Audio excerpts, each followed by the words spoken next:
So, ngayong araw, Atria, ang i-discuss natin o ang ating itatalakay ay ang pandiwa at pang-uri. So, Atria, maaari mo bang ibigay sa akin kung ano ang kahulugan ng pandiwa? Ano kaya ang pandiwa, anak? Wala na kami O, maalala. halimbawa ng pandiwa, tumatakbo, tumatalon. O, ano ang tumatakbo, tumatalon? Sila ay salitang? O, for example, nanonood. Anong klaseng salita yun? No, not actually, no. Nagtuturo. Lahat yun ay salitang, No, you know what that is. It's no. It's in my ano ang kalista. pandiwa? Salitang kilos. Okay? Tumatakbo, nanonood, nagsusulat, yun ay ang salitang kilos. Okay? So ano naman ang pang-uri? Kapag sinabi nating pang-uri, halimbawa mabait, maganda, masiyahin, o ano ang mga sinabi ko? Mga katangian, yun yung naglalarawan. Okay? Again, kapag sinabi nating pandiwa, yun yung salitang kilos. Pag sinabi natin ng pang-uri, yun naman yung salitang naglalarawan. Okay? So, isi-share ko lamang po ang aking board. Atria. Okay.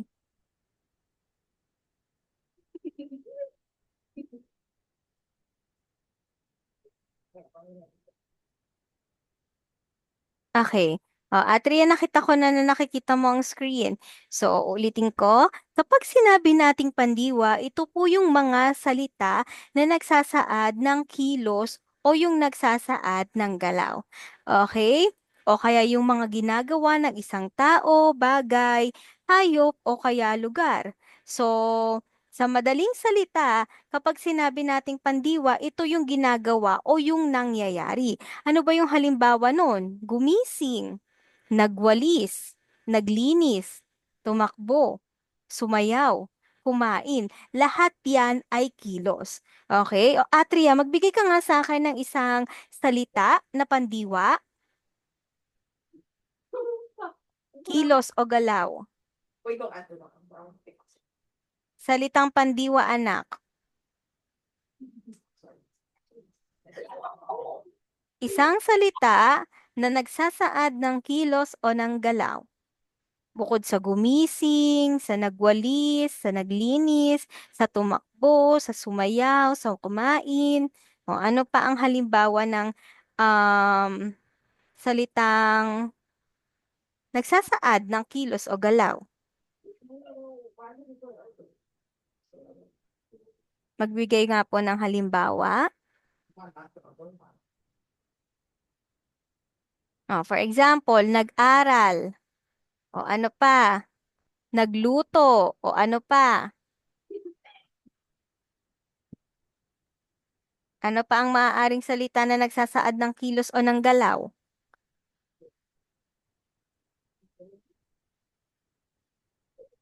Isang halimbawa lang, anak.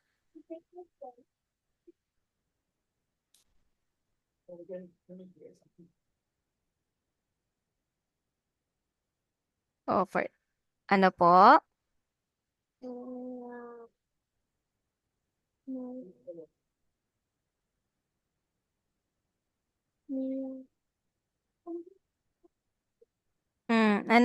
Ano anak? Salitang kilos o galaw?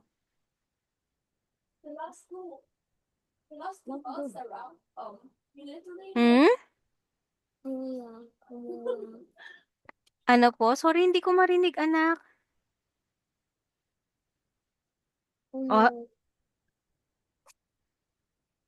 O, another halimbawa, nagsusulat. Hmm.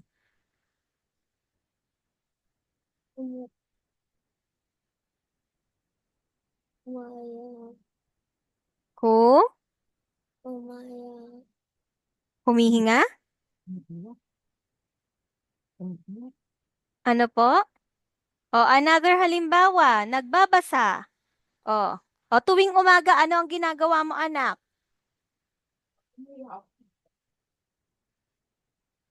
Anong ginagawa mo tuwing umaga?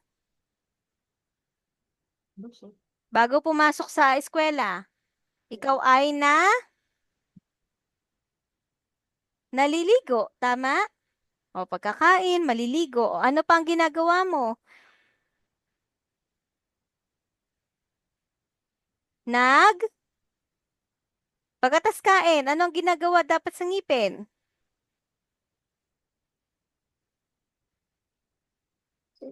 Sisipilyo? Very good, nagsisipilyo. Yun po ay salitang kilos o galaw. Okay? O, ngayon, dito tayo sa pang-uri. Kapag sinabi naman nating pang-uri, ito yung naglalarawan sa katangian ng tao, ng bagay, ng lugar. So, halimbawa, makulay, maganda, makintab, masaya, masarap. Ayan. So, ano pa ba ang halimbawa ng pang-uri? O, matalino, tahimik. Yun yung mga pang-uri. O, sige nga, ikaw nga anak, magbigay ka nga ng isang katangian ng tao.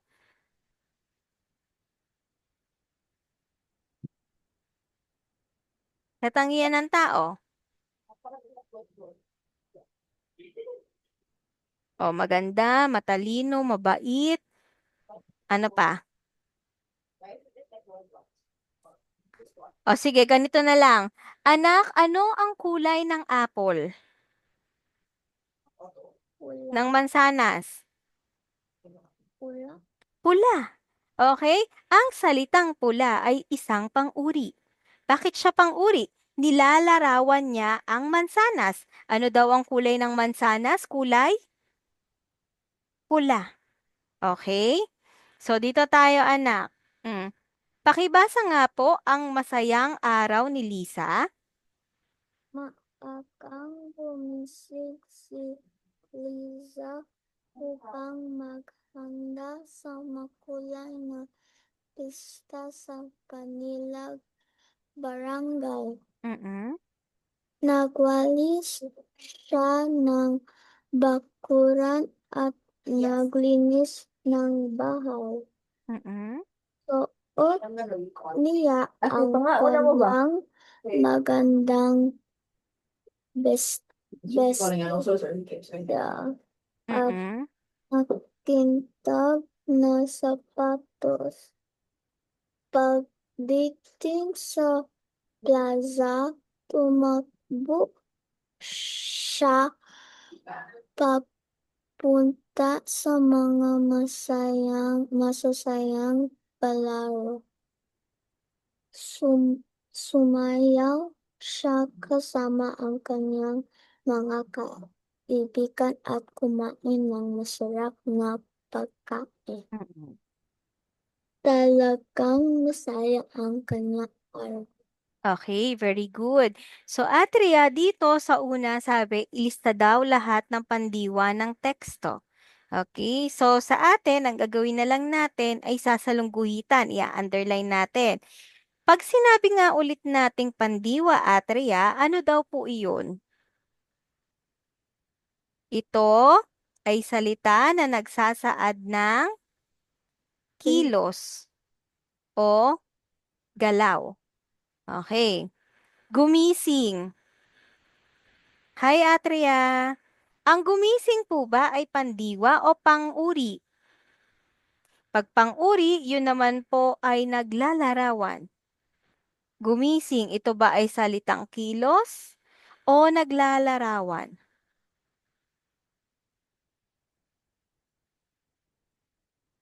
Hmm. Mm. Gumising. O, ano ang ginagawa mo kapag ikaw ay gumigising? Nilalarawan ka ba? O ikaw ay salitang kilos o galaw?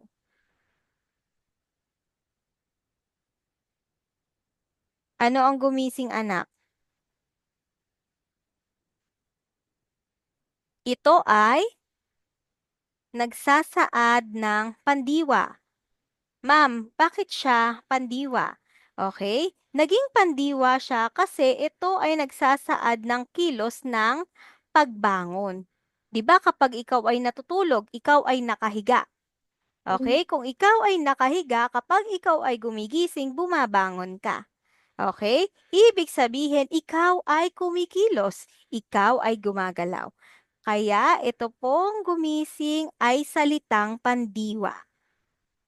Okay? Atria, may tanong? Okay. Okay. Si Lisa upang maghanda. Ano ang salitang maghanda? Naglalarawan ba siya o salitang kilos o galaw?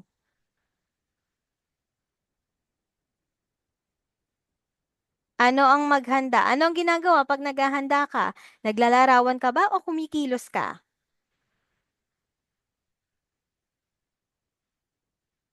Ikaw ay, pag naghahanda ka anak, ikaw ba ay nilalarawan o ikaw ay kumikilos?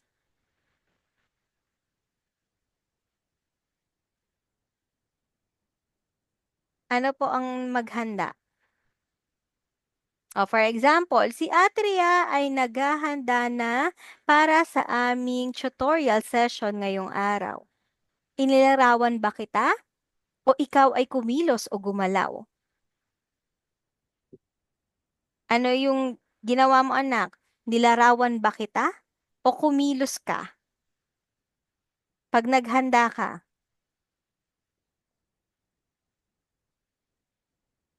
ano ang maghanda anak? Windows is ready. Ano ang maghanda anak? Ang maghanda ay salitang kilos o galaw. Okay? Ito po ay kilos ng paghahanda. O, pangalawa, sabi dito ay ang maghanda sa makulay. Ano ang salitang makulay? Kilos ba to o paglalarawan? Makulay. O pag sinabing makulay, kilos ba yun? O nilalarawan niya ang isang bagay? O for example, Atria, ang lantern ay makulay na pansabit sa bahay. O, ano po ang makulay? Siya ba ay galaw o siya ba ay paglalarawan?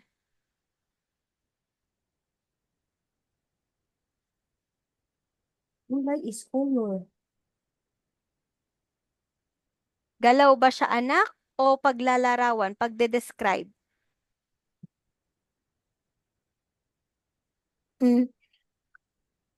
Ano po siya? Galaw o paglalarawan?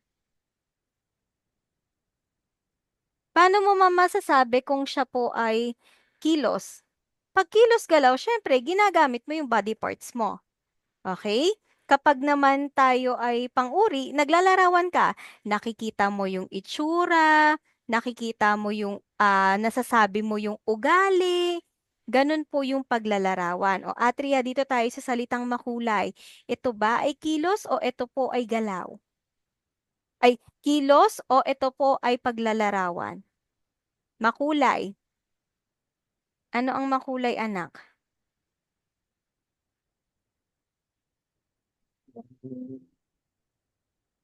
Ano ang makulay? Siya po ay pang-uri. Ma'am, bakit po siya pang-uri? Kasi nilalarawan niya. Ano yung nilalarawan niya? Yung itsura ng pista. Okay? Alam mo, Atria, yung pista? Hmm? Alam mo yung pista? Yung feast? For example, Flores de Mayo. Okay? Ganun po yung mga pista na meron tayo sa Pilipinas. Okay? O kaya yung Panagbenga Festival. Pag sinabi nating Panagbenga Festival, yun po yung makikita sa Baguio. Yun yung makukulay na mga bulaklak. Okay? So, ibig sabihin, pag ang salitang makulay, yun po ay tinatawag natin na pang-uri. Okay? Nagde-describe po siya. Dito, pista sa kanilang barangay. Nagwalis. Atria, ano ang nagwalis? Kilos o paglalarawan? Ano ang ginagawa mo anak pag nagwawalis ka? Kumikilos ka ba? O nilalarawan mo yung pagwawalis?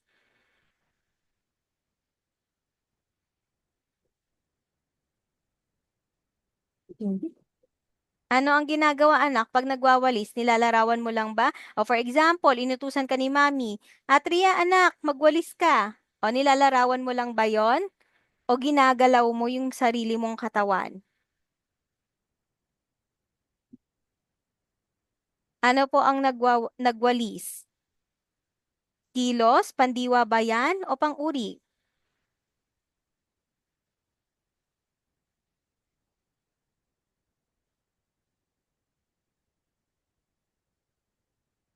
Ano ang nagwalis anak? Kilos o paglalarawan?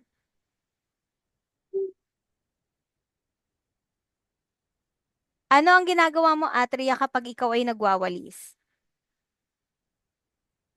Yes. Ano ang ginagawa mo, anak? Kumikilos ka ba o nilalarawan mo lang? Paano mo nalilinis yung bahay nyo? Nilalarawan mo lang ba yon? O ginagamit mo yung katawan mo? Hindi po may answer. Ano, anak? Kumikilos ka ba kapag ikaw ay nagwawalis o naglalarawan ka lang? Yes. Okay, kilos. Ibig sabihin siya po ay pandiwa. Okay, so ito ay salangguhit. Siya ng bakuran at naglinis ng bahay. Ang salitang naglinis ay pandiwa o pang-uri? Hmm?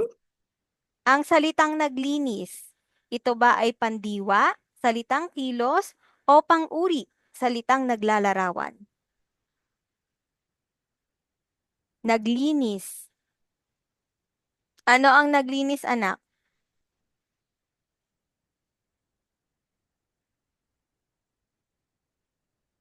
Ano ang naglinis po? Hmm. Kilos ba siya o larawan? Nagde-describe ba siya o ginagamit ang katawan para kumilos o gumalaw? Ano ang naglinis? Oh, ganito, magbibigay ako ng dalawang salita. Una ay naglinis, pangalawa ay malinis. Okay? So ano yung pinagkaiba ng dalawa? Kapag sinabi mo, Atria, na ang aming bahay ay malinis, ibig sabihin no, dinidescribe mo, nilalarawan mo yung bahay nyo na malinis. Ano naman ang salitang naglinis? Pag naglinis ka, ikaw ay kumikilos, ikaw ay gumagalaw, nagmamap ka, maaari ka ding ano tawag dito, yung ginagamit mo um, yung broom, okay? So, ibig sabihin, ikaw ay gumagalaw. So, ibig sabihin, ang salitang naglinis ay pandiwa. Okay? Dahil gumagalaw ka, dahil kumikilos ka. Oh, dito, suot niya ang kanyang magandang bestida. Ano ang salitang maganda? Ito ba ay pangkilos? Ito ba ay kilos o galaw na pandiwa? O ito ba ay naglalarawan na pang-uri? Maganda. O, siya po ay, ganito Atria. O, si Atria ay maganda. O, kinikilos ba kita o inilalarawan kita?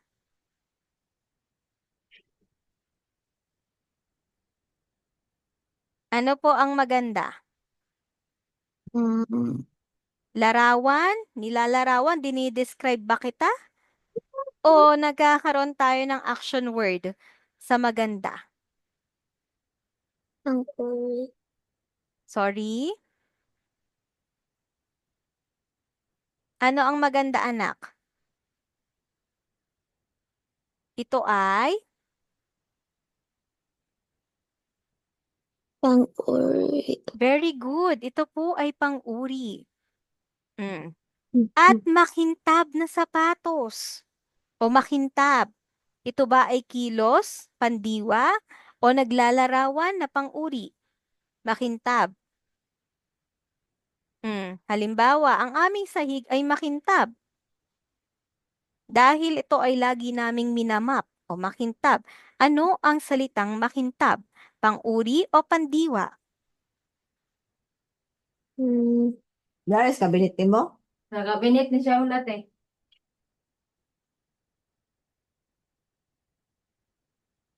Ano ang makintab, anak? Pang-uri o pandiwa? Salitang kilos ba ang makintab o salitang naglalarawan? Hmm. Makintab.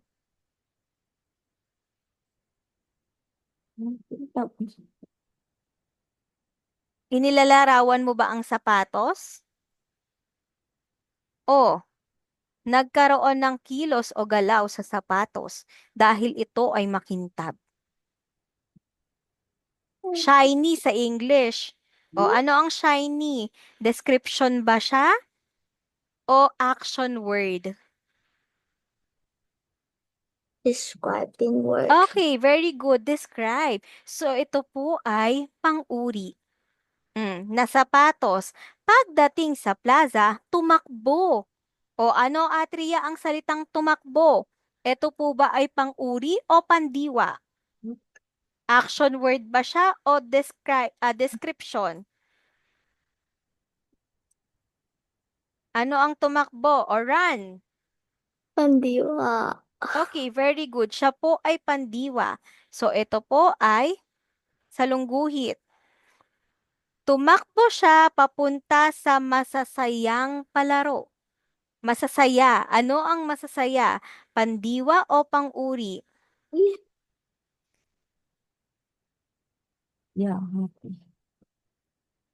Mm. Di nagde-describe ka ba? O nagkaroon ka ng action word sa masasaya? Dinidescribe na to yung palaro, yung games daw. Exciting daw yung mga palaro. Ano siya? Exciting games daw. Ano po? Pandiwa po ba siya o pang-uri?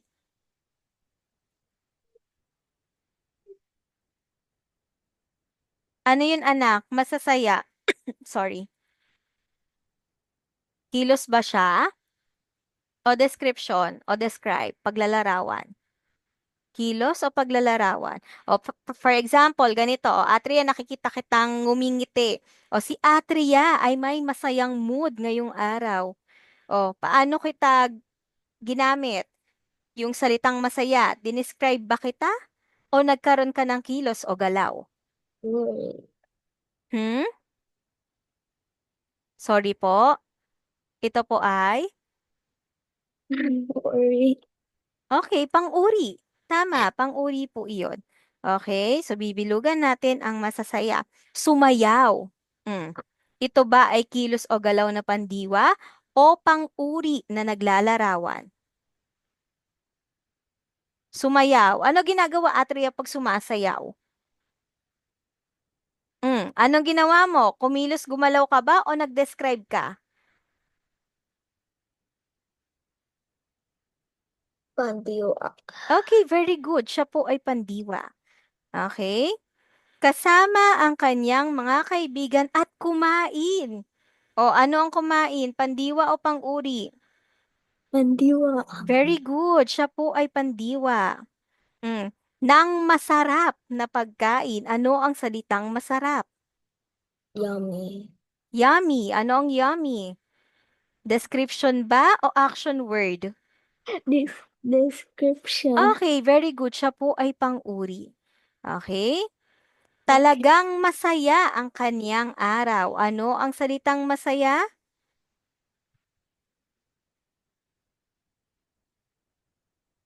Happy days daw. O pag happy days, action word o description?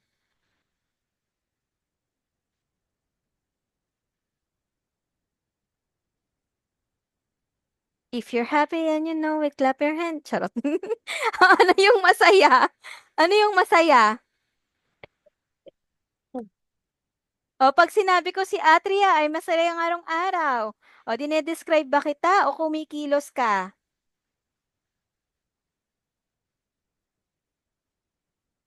Hungry.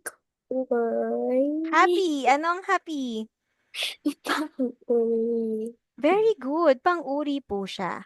Okay. O Atria, nagigets mo yung pinagkaiba ng pandiwa sa pang-uri? O, ano nga ang pinagkaiba ng pandiwa sa pang-uri? Pag sinabi nating pandiwa, anong meron? Anong meron sa pandiwa, anak? Ito ay?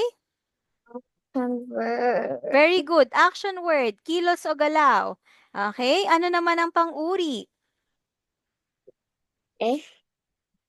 Hmm? Ano po ang pang-uri? Describe. Okay, very good. Naglalarawan ng pangalan o yung tinatawag natin na noun o panghalip, yung tinatawag natin na pronoun. So, dito tayo, number 3. Gumawa ka daw ng sarili mong pangungusap gamit ang salitang pandiwa at pang-uri. O halimbawa nito, nagpinta ako ng magandang larawan. Ang nagpinta ay salitang pandiwa kasi kumilos gumalaw siya. Ang maganda ay salitang pang-uri kasi dinescribe niya, nilarawan niya yung larawan. Okay? So ikaw nga, Atria? O, Huh? halimbawa, tumakbo ako ng mabilis. Yung salitang tumakbo ay pandiwa. Ang salitang mabilis ay pang-uri. Okay? O ikaw nga, Atria, magbigay ka nga ng isang pangungusap gamit ang pandiwa at pang-uri. Yes. Hmm? Mm, O sige, ano na lang, isang sentence na may pandiwa tapos isang sentence na may pang-uri. Tapos sabihin mo sa akin kung alin doon ang pandiwa, alin doon ang pang-uri.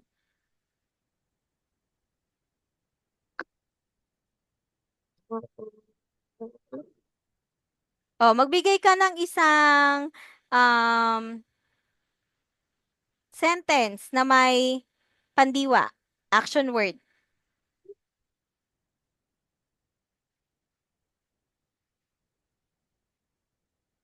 Mm. Isang sentence lang, anak, na may pandiwa or action word.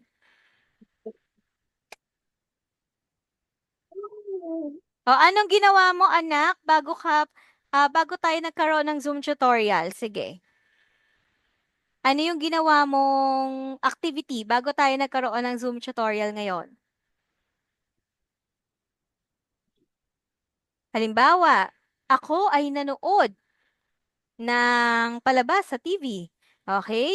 So, yung nanood, pandiwa na yon. O, anong ginawa mo, anak, bago tayo nagkaroon ng Zoom tutorial ngayong araw? Ikaw ay? Ano ginawa mo? Halimbawa, natulog ka. O, bago kami nagkaroon ng Zoom tutorial ni ma'am, ako ay natulog. Ang salitang natulog ay pandiwa. O, magbigay ka ng halimbawa, Atria. Hmm. Isang halimbawa lang, anak. Isang pangungusap lang na may pandiwa. Para alam kong nakukuha mo yung lesson natin ngayong araw.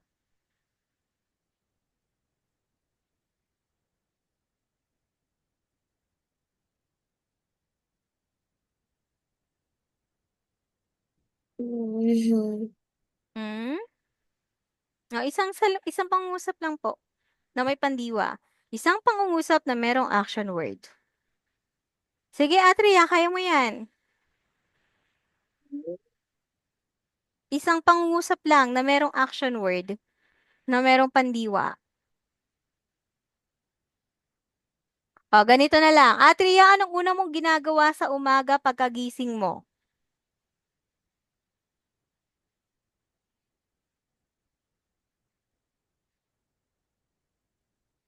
Ano yung unang-unang bagay na ginagawa mo sa umaga pagkagising mo? Wala? Imposible naman. Pagkagising mo, wala, nakatunganga ka na lang na ganon. O, ano ginagawa mo, Atria? Pagising mo, ano po? Pinakaunang bagay na ginagawa mo ng umaga pagkagising mo.